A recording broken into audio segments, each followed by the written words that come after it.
সামৰণি পৰিছে আৰু সমগ্ৰ ৰাজ্যজুৰি এই মুহূৰ্তত শীতকালীন অধিৱেশনৰ বিশেষ গুৰুত্বপূৰ্ণ বিষয়টোৱে হৈছে যে বিধানসভাত জনজাতিকৰণক লৈ মন্ত্ৰী গোটৰ যি প্ৰতিবেদন সেই প্ৰতিবেদন দাখিল কৰা হৈছে 6 জনগোষ্ঠীক ST ভেলী ৰূপে বিভক্তৰ পৰামৰ্শ আগবঢ়াইছে পূৰ্বৰ ST হিলছ আৰু ST প্লেইনছৰ অতিৰিক্ত হ'ব ST ভেলী পূৰ্বৰ জনজাতিৰ স্বাৰ্থ বিঘ্নিত নোহোৱাকৈ আসন সংৰক্ষণৰ পৰামৰ্শ আগবঢ়োৱা হৈছে অন্যান্য পৰামৰ্শৰ সৈতে এই প্ৰতিবেদন প্ৰেৰণ কৰা হ'ব কেন্দ্ৰীয় চৰকাৰলৈ মন্ত্ৰী গোটৰ অধ্যক্ষ ৰণোজ পেগুৱে আজি বিধানসভাৰ শীতকালীন অধিৱেশনৰ অন্তিম দিনটোত এই বিশেষ বিধেয়ক বিধানসভাত দাখিল কৰে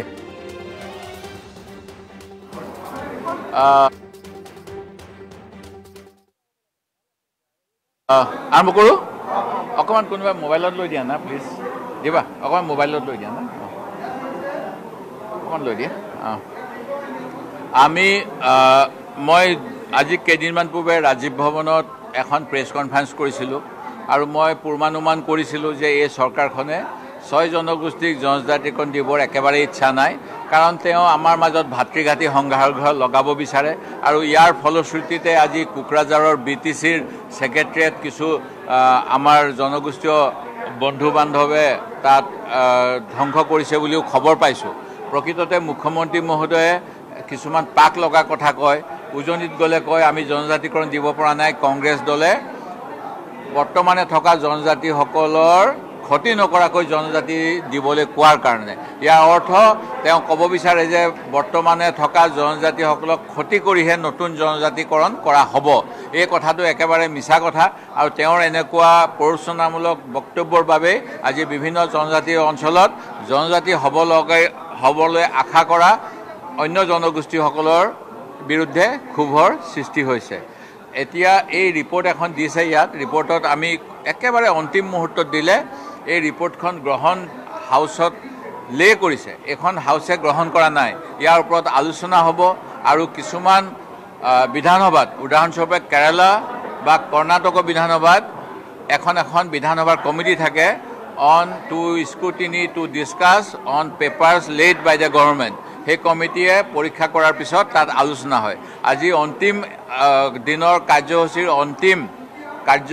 এই হঠাৎ এই কমিটিখনৰ প্ৰতিবেদনখন লে কৰি দিলে জনগোষ্ঠীসকলক কোৱা হৈছিল 25 তাৰিখৰ দিনা দিয়া হ'ব নিশ্চিতভাৱে আমি পঢ়া শুনা কৰি আলোচনা কৰিব পাৰিলোঁ হয় এইখনত বহুত আভুৱা কথা লিখা আছে যিখিনি যোৱা সময়ত কৰি আহিছে কৈছে আমি তেওঁলোকক ST ষ্টেটাছ এতিয়া দিব নোৱাৰোঁ তেওঁলোকক অট'নমাছ কাউন্সিল দিছোঁ তেওঁলোকক OBC কোটাত আৰু কিবা কিবি দি দিম তেওঁলোকৰ কাৰণে আৰু পইচা দিম তেওঁলোকক ডেভেলপমেণ্ট কাউন্সিল দিম কিন্তু জনজাতিকৰণৰ মূল কথাটো আছিলে কেন্দ্ৰীয় চৰকাৰৰ মই সেইটো বাৰম্বাৰ দোহৰাই আহিছোঁ 1996 চনত লোকসভাত এই প্ৰতিবেদন দাখিল হ'ল আৰু 2019 চনত যেতিয়া কা আন্দোলন হৈ আছিল কা আন্দোলনৰ সময়ত জানুৱাৰী মাহত 2019 চনত লোকসভা আৰু ৰাজ্যসভাত বৰ্তমানৰ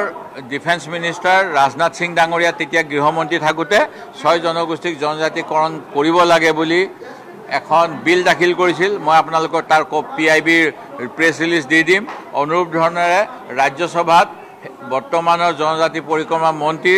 জুৱেল ওৰাম ডাঙৰীয়াই 2019 চনত অসমৰ 6 জনগোষ্ঠীক জনজাতিকৰণ কৰিব লাগে বুলি বিল উত্থাপন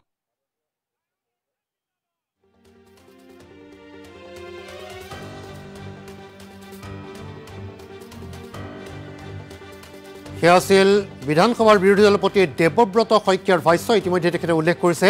যে এক প্ৰকাৰ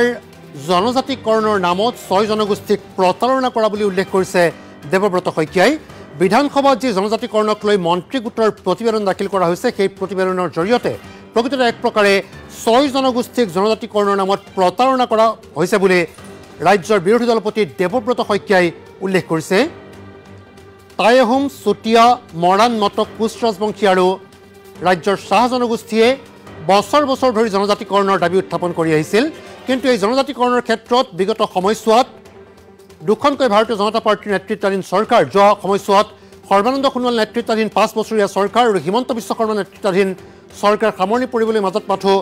3টা মাহ আছে তেনে সময়ছোৱাত যোৱা কিন্তু প্ৰায় 10 বছৰত কোনো ধৰণৰ পদক্ষেপ গ্ৰহণ কৰা পৰিলক্ষিত নহল আৰু আজি বিধানসভাত যদিও 6 জনগোষ্ঠীৰ জনজাতিকৰণ সন্দৰ্ভত বিধেয়ক উত্থাপন কৰা হ'ল সেই বিধেয়কক জনজাতিকৰণৰ নামত প্ৰতাৰণা বুলি উল্লেখ কৰিছে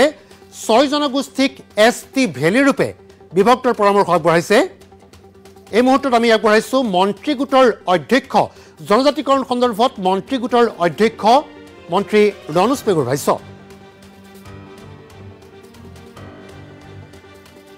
মই report of the committee of group of ministers to examine and suggest on the different aspects of reservation of 6 communities in the state প্ৰতিবেদনখন সদনত দাখিল কৰিলোঁ স্যাৰ এখনৰ ওপৰত আলোচনা হ'ব নেকি এখনৰ ওপৰত আলোচনা হ'ব লাগে নালাগে এতিয়া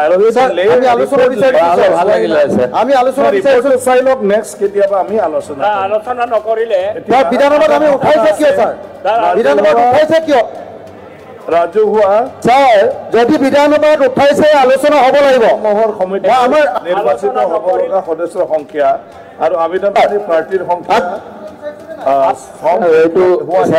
আলোচনা পিছত শ্ৰী ৰবিৰাম নাৰ্জাৰী কমিটিৰ পাৰ্টি আলোচনা কৰিব পালে ভাল লাগিলে সকলো সদস্য হিচাপে আলোচনা হ'ব লাগে স্যাৰ আলোচনা হ'ব লাগে আমি কেও মানিলা কৰিলো সন্মানীয় সদস্যসকল ৰিপৰ্ট এতিয়া দাখিল হৈ হ'ব কোনটো বেচিছত এতিয়া আলোচনা কৰিব পাৰে গতিকে সবে পঢ়ি লওক আৰু এইটো আমি যদি তেনেকুৱা ধৰণৰ পৰিস্থিতি আহে যে আপোনালোকে এই বিষয়টো আলোচনা বিষয় বুলি ভাবে কাৰণ এইটো গ্ৰুপ অফ মিনিষ্টাৰৰ ৰিপৰ্ট আমাক কনসাৰ্ন হওয়াৰ কাৰণে সবকে জানিবলৈ উত্থাপন হয় কৰিছে এটো ওপৰত আলোচনা হয় আমি একো কৰিব নোৱাৰো অলৰেডি ৰিপৰ্ট পঠাইছে আমাৰ জনজাতিকৰণৰ ওপৰত আলোচনা লাগে স্যাৰ কথা নহয় আমাৰ জনজাতিকৰণৰ ওপৰত আলোচনা লাগে স্যাৰ ৰিপৰ্ট লে মাত্ৰ জনজাতিকৰণৰ ওপৰত আলোচনা লাগে স্যাৰ পিছত কথা পাতিব পাৰিব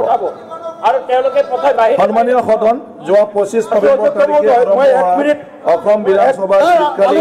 অধিৱেশন 5 দিনীয়া চৰকাৰী তথা বেচৰকাৰী কাৰ্যসূচীৰে সম্পন্ন আজি সামৰণি পৰিল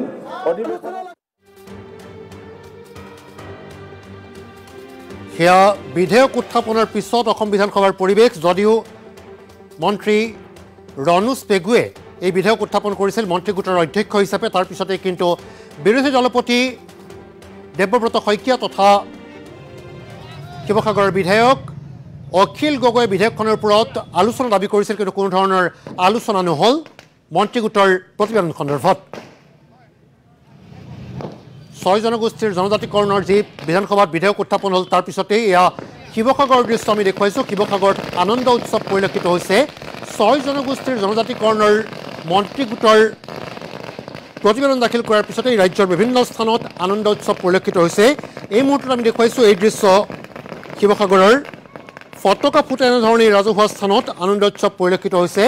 টাই আহোম চুতীয়া মৰাণ মটক কোচ ৰাজবংশী আৰু চাহ জনগোষ্ঠী এই 6 জনগোষ্ঠীয়ে জনজাতিকৰণৰ বাবে বছৰ বছৰ ধৰি দাবী উত্থাপন কৰি আহিছিল আৰু অৱশেষত আজিৰ দিনটোত এই জনজাতিকৰণ সন্দৰ্ভত চৰকাৰে বিশেষ পদক্ষেপ গ্ৰহণ কৰিলে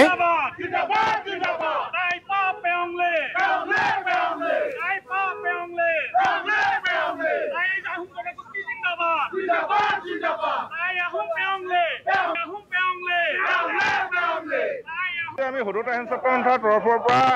মাননীয় মুখ্যমন্ত্ৰী হিমন্ত বিশ্ব শৰ্মা ডাঙৰীয়াৰ লগতে সমগ্ৰ অসম চৰকাৰখনক আমি ধন্যবাদ জ্ঞাপন কৰিছোঁ যিহেতু বহু আকাংক্ষাৰে আমি বাট চাই আছিলোঁ যে অসম চৰকাৰে এখন প্ৰতিবেদন যি কেন্দ্ৰীয় চৰকাৰে বিচাৰিছিলে অসম চৰকাৰৰ পৰা এই প্ৰতিবেদনখন দাখিল কৰক আৰু আজিৰ তাৰিখত বহু আকাংক্ষিত এই মুহূৰ্তটো আহি পৰিলে আৰু যি আমি আজি হেডকেলেন যি বিধানসভা অধিৱেশন আছিলে এই অধিৱেশনত ৰণোজ পেগু ডাঙৰীয়াৰ নেতৃত্বত গঠিত মন্ত্ৰী গোটে আজি এই প্ৰতিবেদন দাখিল কৰিলে আমি আশা ৰাখিম এই প্ৰতিবেদন ধনাত্মক হওক এই প্ৰতিবেদনৰ ভিতৰত কি আছে সম্পূৰ্ণ ডিটেইলছকে আমি এতিয়ালৈকে যদিও গম পোৱা নাই কিন্তু আমি সম্পূৰ্ণ চৰকাৰখনৰ ওপৰত হিমন্ত বিশ্ব শৰ্মা ডাঙৰীয়াৰ ওপৰত আমাৰ সম্পূৰ্ণ আস্থা আৰু বিশ্বাস আছে যে এই 6টা জনগোষ্ঠীক জনজাতিৰ মৰ্যাদা প্ৰদান কৰিব পৰাকৈ এই প্ৰতিবেদনখন প্ৰস্তুত হৈছে আৰু এই প্ৰতিবেদনৰ আধাৰতেই 1 তাৰিখৰ পৰা 1 ডিচেম্বৰৰ পৰা যি শীতকালীন লোকসভা অধিৱেশন আছে এই অধিৱেশনত কেন্দ্ৰীয় চৰকাৰে যাতে ইয়াক আধাৰ হিচাপে লৈ আমাক জনজাতিৰ মৰ্যাদা প্ৰদানৰ ক্ষেত্ৰত চাওক টাই আহোম জনগোষ্ঠীৰ লগতে 6 জনগোষ্ঠীৰ জনজাতিকৰণ আজি নিশ্চিত হ'ল সুনিশ্চিত হ'ল তাৰ বাবে আটাইতকৈ প্ৰয়োজনীয় যিটো মন্ত্ৰী গোটৰ প্ৰতিবেদন আজি অসম বিধানসভাত দাখিল হ'ল এইবাবে অসমৰ মুখ্যমন্ত্ৰীগৰাকীক ডক্টৰ হিমন্ত বিশ্ব শৰ্মা ডাঙৰীয়াক আমি আন্তৰিক ধন্যবাদ জ্ঞাপন কৰিছোঁ তাই পাই অসম চৰকাৰক ধন্যবাদ জ্ঞাপন কৰিছোঁ আৰু মন্ত্ৰী গোটৰ সকলো সদস্যকে আমি ধন্যবাদ জ্ঞাপন কৰিছোঁ আৰু টাই আহোমকে ধৰি 6 জনগোষ্ঠীৰ জনজাতিকৰণে অসমীয়া খিলঞ্জীয়া ৰাইজৰ ৰাজনৈতিক সংৰক্ষণ আৰু সুবিধা সুনিশ্চিত কৰিব আহোম মানুহকে ধৰি অসমৰ সকলো খিলঞ্জীয়া মানুহৰ ভূমি অধিকাৰ সুনিশ্চিত কৰিব আমি এই ক্ষেত্ৰত চৰকাৰক আমি ধন্যবাদ জ্ঞাপন কৰিছোঁ আৰু এই মুখ্যমন্ত্ৰীগৰাকীৰ ওপৰত আমাৰ আস্থা আছে শিৱসাগৰত পৰিলক্ষিত হৈছে উৎসৱমুখৰ পৰিৱেশ 6 জনগোষ্ঠীৰ জনজাতিকৰণৰ নামত কিন্তু একাংশই উল্লেখ কৰিছে যে 6 জনগোষ্ঠীৰ নামত প্ৰকৃততে এক প্ৰকাৰ প্ৰতাৰণা কৰা হৈছে যিহেতু ST ভেলী নামৰ কোনো ধৰণৰ তেনেকুৱা বিষয় নাই আৰু এই সন্দৰ্ভত প্ৰকৃততে আজি মন্ত্ৰী গোটে বৈঠক দাখিল কৰাৰ পিছতেই বিৰোধীয়ে বিশেষ আলোচনা দাবী কৰিছিল কিন্তু কোনো ধৰণৰ আলোচনা হোৱা পৰিলক্ষিত নহ'ল এই মুহূৰ্তত আমাৰ সৈতে ফোন লাইনত আছে বিধায়ক অখিল গগৈ ডাঙৰীয়া আপোনাক স্বাগতম জনাইছোঁ আমাৰ এই বিশেষ বুলেটিনলৈ পৰিলক্ষিত হৈছে যে বিধানসভাৰ বিশেষ অধিৱেশনৰ অন্ত পৰিল আৰু জনজাতিকৰণৰ নামত আজি বিধেয়ক উত্থাপন কৰা হ'ল মন্ত্ৰী গোটৰ যে সিদ্ধান্ত সেই সিদ্ধান্ত ইতিমধ্যে ৰণোজ পেগুৱে অৱগত কৰিছে কি জনাব এই সন্দৰ্ভত অখিল গগৈ ডাঙৰীয়া মানে চক মই ৰিকমেণ্ডেশ্যনটো খুব ভালকে একদম মন দি এতিয়া পঢ়িলো আৰু মন দি পঢ়াৰ পাছত মই বুজি উঠিলো যে আচলতে আমাৰ 6 জনগোষ্ঠীক সাংঘাতিক ধৰণৰ এটা প্ৰতাৰণাহে কৰিলে ইয়াতে মই গোটেই ৰিপৰ্টটো এফালৰ পৰা ভালকে পঢ়ি দিলো আজি মানে বিধানসভাত আমি বাৰম্বাৰ কৈছিলো যে এই বিষয়টোৰ ওপৰত আলোচনা হওক আপোনালোকে যদি অন্য যিকোনো এটা বিষয় আনিলে ইমান একদম ঢোলপিটি আলোচনা কৰে 6 জনগোষ্ঠীৰ যদি সঁচাকে জনজাতিকৰণ কৰিব খুজিছে তেতিয়াহ'লে আলোচনাত নবহে কিয় আলোচনালৈ আহক কেনেকে ক'লো আমি যেতিয়া আমি আলোচনাৰ দাবী কৰিলো তেওঁলোক পলাই দিলে ক'লে আলোচনা নহ'ব কালি আপোনালোকে সকলোৱে জানে যে কালি মই আৰু দিগন্ত বৰ্মনে সেইটো হেৰি আনিছিলে আৰু মই তাত বক্তৃতা দিবৰ কাৰণে তাতে আবেদন কৰিছিলো আমি আনিছিলো যে 6 জনগোষ্ঠীৰ জনজাতিকৰণ সম্পৰ্কত এটা আলোচনা হ'ব লাগে কালি আলোচনাটা আমি আনিছিলো কিন্তু কালিৰ আলোচনাটো হ'বলৈ নিদিলে চৰকাৰে মুখ্যমন্ত্ৰী আৰু পীযুষ হাজৰিকাৰ লগ লাগি সেইটো হ'বলৈ নিদিলে কালি আলোচনাটো ক'লে যে অহাবাৰ বিধানসভাৰ অধিৱেশনত হ'ব বুলি পিছুৱাই দিলে তাৰ আগত আপোনালোকে জানে যে 25 তাৰিখে এই প্ৰতিবেদন দিয়াৰ কথা আছিলে 25 তাৰিখে পিছুৱাই দিলে কেলে পিছুৱাই দিলে কাৰণ 25 তাৰিখে প্ৰতিবেদন দিলে আমি তাৰ ওপৰত আলোচনা কৰিব পাৰিম 27 তাৰিখে প্ৰতিবেদন দিয়াৰ কথা ক'লে সেদিনাও পিছুৱাই দিলে কেলে পিছুৱাই দিলে কাৰণ যদি 27 তাৰিখে আহে বেলেগ কোনেওতো নধৰিলেতো মই খুব ভালকে জানে তেওঁলোকে যে মই ষ্টাডি কৰি গৱেষণা কৰি গোটেই বিষয়বিলাক ধৰিম গতিকে মানে তেওঁলোকে 27 তাৰিখে নুঠালে কাৰণ মই গোটেই গুমৰ ফাঁক কৰি দিম বুলি তেওঁলোকে জানে তাৰ পাছত আপোনাৰ 27 তাৰিখে নুঠালে আৰু এতিয়া আজিও মই কৈছিলো বাৰম্বাৰ কৈ আছিলো যে চাব আপোনালোকে 29 তাৰিখে একদম লাষ্টত দিব আৰু পলাই দিব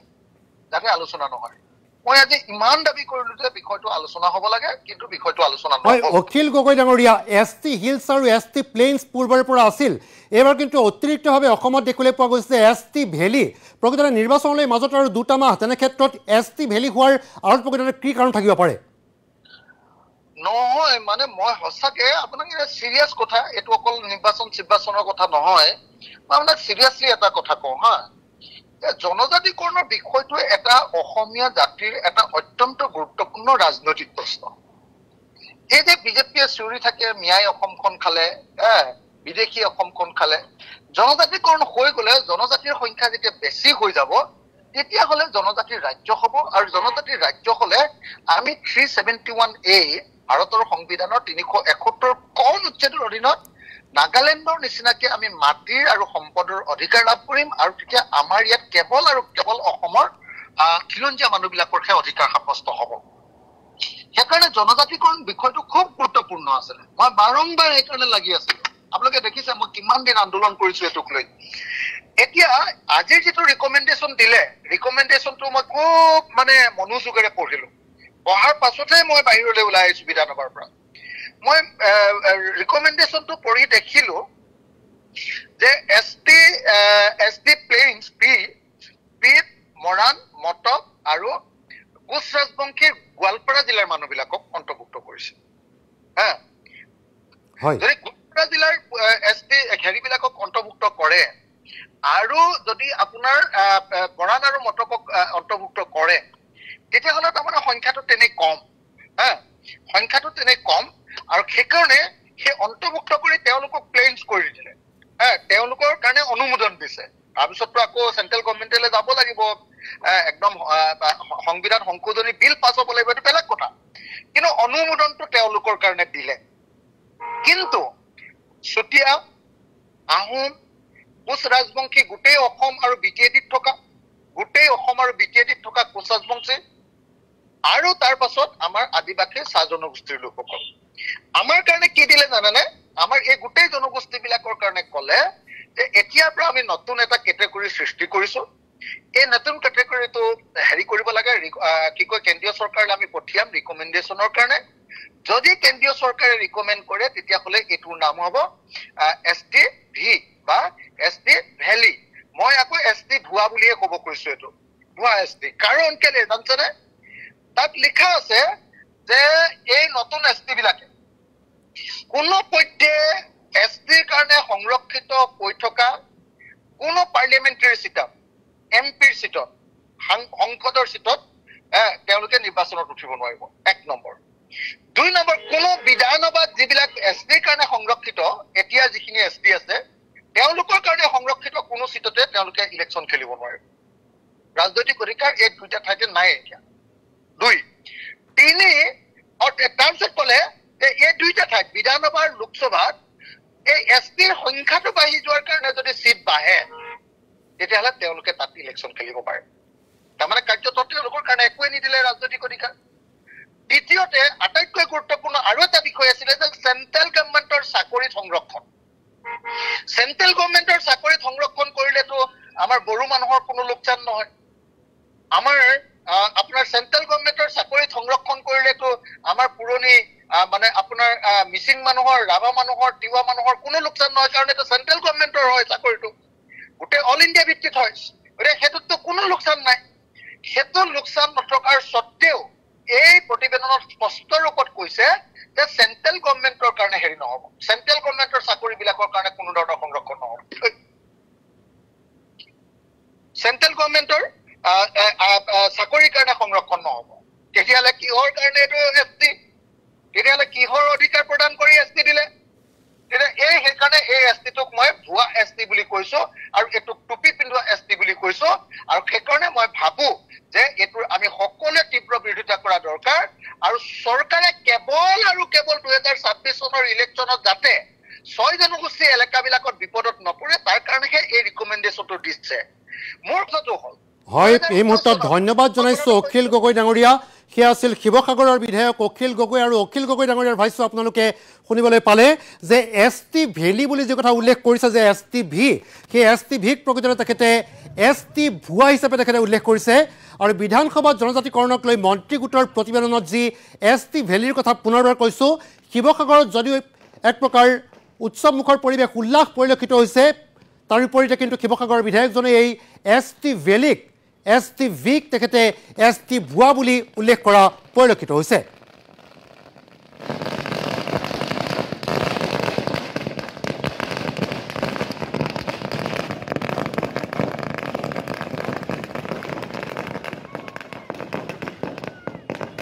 পূৰ্বৰ ST হিলছ আৰু ST প্লেইনছৰ অতিৰিক্ত হ'ব এই ST ভেলি পূৰ্বৰ জনজাতিৰ স্বাৰ্থত বিঘ্নিত নোহোৱাকৈ আসন সংৰক্ষণৰ পৰামৰ্শ আগবঢ়াব আৰু অন্যান্য পৰামৰ্শৰ সৈতে এই প্ৰতিবেদন কেন্দ্ৰীয় চৰকাৰলৈ প্ৰেৰণ কৰিব আমাৰ সৈতে এই মুহূৰ্তত নিউজ ডেস্কত উপস্থিত আছে আমাৰ senior desk editor Hemanta Sharma আপোনাৰ কাষলৈ আহিছোঁ প্ৰকৃততে ST ভেলি নামেৰে আজি 6 জনগোষ্ঠীক জনজাতিকৰণৰ বাবে পদক্ষেপ গ্ৰহণ কৰিলে ৰাজ্য চৰকাৰ আৰু এই কিন্তু যে বিধেয়কৰ ক্ষেত্ৰত কিন্তু কোনো ধৰণৰ আলোচনা নোহোৱা বুলি ইতিমধ্যেই বিৰোধীয়ে উল্লেখ কৰিছে কি জনাব সবিশেষ এই আন্দোলনৰ যিটো জনজাতিকৰণৰ দাবীত 6 জনগোষ্ঠীয়ে যিটো আন্দোলন চলাই আহিছিলে এই আন্দোলনৰ ন্যায্যতা পাবৰ কাৰণে তেওঁলোকে এই মন্ত্ৰী গোট গঠন কৰিছিল আৰু এই মন্ত্ৰী গোটৰ পৰামৰ্শ বুলি অৰ্থাৎ মন্ত্ৰী গোটৰ যিটো প্ৰতিবেদন আজি ছাবমিট কৰা হ'ল বিধানসভাত আৰু সেই প্ৰতিবেদনত বিভিন্ন সুযোগৰ কথা উল্লেখ কৰা হৈছে যে প্ৰথম কথাটো হ'ল যে যিবিলাক আমাৰ আগতে আছিলে চিডুৱেল প্লেইনছ আৰু ST প্লেইনছ আৰু ST হিলছ, কিন্তু এতিয়া ST প্লেইনছ আৰু ST হিলছৰ লগতে ST ভেলী বুলি এটা নতুনকৈ গোট গঠন কৰিলে। অৰ্থাৎ গোট মানে ST যিটো অনুসূচিত জনজাতিক 3টা ভাগত ভাগ কৰা হ'ল। পূৰ্বতে থকা 2টা ভাগ ST প্লেইনছ আৰু ST হিলছৰ লগত অতিৰিক্তভাৱে সংযোজন কৰা হ'ল ST ভেলী। আচ্ছা, এই ST ভেলীত তাত 3টা জনগোষ্ঠী সোমাব। নতুনকৈ আন্দোলন কৰি থকা 6 জনগোষ্ঠীৰ 3টা জনগোষ্ঠী সোমাব আৰু বাকী 3টা জনগোষ্ঠী সোমাব ST প্লেইনছত। কিন্তু কথা হ'ল নৱজিত, এই সময়ত এই গোটেই প্ৰতিবেদনটো যিটো মন্ত্ৰী গোটৰ প্ৰতিবেদন, এইটো এটা প্ৰতিবেদনহে। আজি তেওঁলোকে এটা পৰামৰ্শমূলক প্ৰতিবেদন এইটো দাখিল কৰিলে বিধানসভাত। এই যিটো দাখিল কৰিলে এইটো কোনো বিধায়ক নহয় বা এখন বিল নহয়, ইয়াত আইন নহয়, কাৰণ ৰাজ্য চৰকাৰে আইন প্ৰণয়ন কৰিব নোৱাৰে। এই প্ৰতিবেদন এতিয়া প্ৰেৰণ কৰা হ'ব চেণ্ট্ৰেল গভৰ্ণমেণ্টলৈ, অৰ্থাৎ কেন্দ্ৰীয় যিটো জনজাতি পৰিক্ৰমা মন্ত্ৰালয় তালৈ প্ৰেৰণ কৰিব আৰু তাত এটা দীৰ্ঘ পৰিক্ৰমাৰ অন্তত এইবিলাক আকৌ বিচাৰ হ'ব। তাৰপিছত যদি ৰেজিষ্টাৰ জেনেৰেল অফ ইণ্ডিয়াই যদি ইয়াত ছাবমিট কৰে, তাৰপিছত নেশ্যনেল কমিশ্যন ফৰ চিডুৱেল ট্ৰাইবছলৈ যাব আৰু যদি চিডুৱেল ট্ৰাইবছেও এই গোটেই প্ৰতিবেদনটো পাছ কৰে, গৃহীত কৰে, তেতিয়াহ'লে এইটো কেন্দ্ৰীয় কেবিনেটলৈ যাব। কেন্দ্ৰীয় কেবিনেটে যেতিয়া ইয়াত সন্মতি জনাব, তাৰপিছত এইটো যাব সংসদলৈ আৰু সংসদত লোকসভা ৰাজ্যসভাই যদি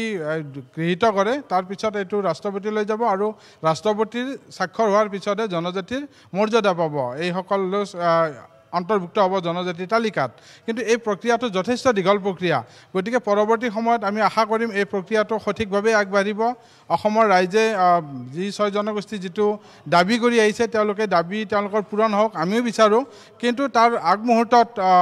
যিটো আজি মন্ত্ৰীগোটে যিটো গঠন কৰিলে, মন্ত্ৰীগোটে যিটো প্ৰতিবেদন দাখিল কৰিলে, এই প্ৰতিবেদনে নিঃসন্দেহে এইটো আশাৰ বতৰা আনিছে আৰু এই ক্ষেত্ৰত বিভিন্ন ঠাইত তেওঁলোকে তাত আনন্দ প্ৰকাশ কৰিছে। কিন্তু একে সময়তে বিৰোধী শিবিৰত এটা বিতৰ্কৰ সৃষ্টি হৈছে যে বিৰোধী শিবিৰে এই বিষয়টো উল্লেখ কৰিছে এইকাৰণে যে 5দিনীয়া অধিৱেশনৰ একেবাৰে অন্তিমখনত এই প্ৰতিবেদনখন উত্থাপন কৰিলে, দাখিল কৰিলে। কি কাৰণে 5 দিন অপেক্ষা কৰিব লগা হ'ল? কাৰণ বিধানসভাৰ চলিত অধিৱেশনৰ প্ৰথম দিনৰ দিনাই কেবিনেটত দাখিল কৰিছিল। কেবিনেটে সিদ্ধান্ত লৈছিলে যে আমি পৰৱৰ্তী সময়ত উত্থাপন কৰিম। তেতিয়াহ'লে মাজত 3 দিন আগত যদি এই যিখন প্ৰতিবেদন এইখন যদি উত্থাপন কৰিলেহেঁতেন, তেতিয়া বিৰোধী দলে এই বিষয়টোৰ ওপৰত জনজাতীয় সমস্যা বা জনজাতিকৰণ সন্দৰ্ভত যিবিলাক সিদ্ধান্ত ল'লে, এই সিদ্ধান্তত সবিশেষ আলোচনা কৰাৰ কাৰণে সুযোগ পালেহেঁতেন। কিন্তু বিৰোধী দলৰ অভিযোগ যে এই সুযোগ চৰকাৰে নিদিলে, যাৰ কাৰণে আজি অসম বিধানসভাৰ চলিত অধিৱেশনৰ একেবাৰে অন্তিমখনত তেওঁলোকে এইখন উত্থাপন কৰিলে, যাৰ কাৰণে বিৰোধীয়ে কোনো আলোচনা কৰাৰ নাপালে। ঠিক তেনেকুৱা এটা অভিযোগ দিছে অখিল গগৈৰ সৈতে কথা পাতিছিলোঁ। খন্তেক সময়ৰ পূৰ্বে অখিল গগৈৰ সৈতে যেতিয়া কথা পাতিছিলোঁ, তেখেতে প্ৰকৃততে কৈছে এই যে জনজাতিকৰণ ভেলীৰ নামত, ST ভেলীৰ নামত প্ৰকৃততে এক প্ৰকাৰ 6 জনগোষ্ঠীক প্ৰতাৰণা কৰা বুলি উল্লেখ কৰিছে আৰু বিধানসভাৰ অধিৱেশনৰ শেষৰ দিনটোত সেইকাৰণে প্ৰকৃততে কোনো ধৰণৰ আলোচনা নোহোৱাকৈ এই মন্ত্ৰীগোটৰ প্ৰতিবেদন দাখিল কৰা বুলি উল্লেখ কৰিছে। এক প্ৰকাৰ প্ৰতাৰণা উল্লেখ কৰিছে অখিল গগৈয়ে। হয় নৱজিত, বিৰোধী পক্ষই প্ৰতাৰণা বুলি কোৱাটো স্বাভাৱিক কথা, কিন্তু এতিয়া হয়তো ডিটেইলছ অধ্যয়ন কৰা নাই। আনকি আমিও এতিয়ালৈ গোটেই প্ৰতিবেদনখন সম্পূৰ্ণৰূপে অধ্যয়ন কৰিব পৰা নাই, যাৰ কাৰণে আমি স্পেচিফিকেলি কি আছে গোটেই ডিটেইলছ দিব পৰা নাই। কিন্তু তথাপিও ক'ব লাগিব যে তৰুণ গগৈ চৰকাৰ যেতিয়া আছিলে, তেতিয়াই তেওঁলোকে অসম বিধানসভাত 6 জনগোষ্ঠীক জনজাতিৰ মৰ্যাদা দিব লাগে বুলি প্ৰস্তাৱ পাছ কৰিছিলে, গৃহীত কৰিছিলে আৰু তাৰপিছত পৰৱৰ্তী সময়ত তেওঁলোকে প্ৰেৰণ কৰিছিল কেন্দ্ৰীয় চৰকাৰলৈ। কিন্তু বিগত সময়ছোৱাত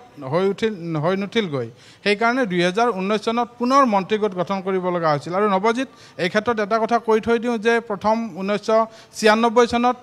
লোকসভাত বিশেষ কমিটিলৈ প্ৰেৰণ কৰা হৈছিল, চিলেক্ট কমিটিলৈ প্ৰেৰণ কৰা হৈছিল এই 6 জনগোষ্ঠীৰ জনজাতিকৰণ সন্দৰ্ভত কি মন্তব্য দিয়ে। তাৰ পিছৰ বছৰত অৰ্থাৎ 1997 চনৰ 14 আগষ্টত সেই চিলেক্ট কমিটি এটা প্ৰতিবেদন দিছিলে কেন্দ্ৰীয় মন্ত্ৰীসভাৰ ওচৰত আৰু পিছত গৈ লোকসভাত তেওঁলোকে প্ৰতিবেদন দাখিল কৰিছিল আৰু সেইখন বিধায়ক আকাৰে উত্থাপন কৰিছিল। কিন্তু বিগত সময়ছোৱাত সেই বিধায়কখন পাছ নহ'ল, গৃহীত নহ'ল বা লোকসভাত এইটো ইনিচিয়েটিভ নল'লে কোনো এটা দলে। তাৰপিছত অসম বিধানসভাই পৰৱৰ্তী সময়ত 1905 চনত তৰুণ গগৈ চৰকাৰৰ দিনত এটা প্ৰস্তাৱ গৃহীত কৰিছিল 6 জনগোষ্ঠীক জনজাতি দিব লাগে বুলি, সেইটোও হৈ নুঠিলে। তাৰ পৰৱৰ্তী সময়ত 2019 চনত পুনৰ মন্ত্ৰীগোট গঠন কৰা হৈছিলে আৰু মন্ত্ৰীগোটৰ পৰৱৰ্তী প্ৰক্ৰিয়া হিচাপে মন্ত্ৰীগোটে আলোচনা কৰি আজি এই প্ৰতিবেদনখন উত্থাপন কৰিলে আৰু হয় হেমন্ত শৰ্মা আমি এই মুহূৰ্তত আপোনাক খন্তেক সময়ৰ বাবে ৰখাইছোঁ পুনৰ যাম নিউজ ডেস্কলৈ আপোনাৰ সৈতে সমগ্ৰ বিষয়টো সন্দৰ্ভত আলোচনা কৰিম প্ৰকৃততে বিধানসভা নিৰ্বাচনলৈ মাজত মাত্ৰ 3টা মাহ থকাৰ সময়তে আজি ততাতৈয়াকৈ এই বিধেয়কখন কিন্তু কিয় মন্ত্ৰীগোটৰ প্ৰতিবেদন কিয় দাখিল কৰিবলগীয়া হ'ল সেই সন্দৰ্ভতো কিন্তু প্ৰশ্ন উত্থাপিত হৈছে যি কি নহওক মন্ত্ৰীগোটৰ প্ৰতিবেদনক লৈ ৰাজ্যৰ বিভিন্ন স্থানত এক প্ৰকাৰ উৎসাহ পৰিলক্ষিত হৈছে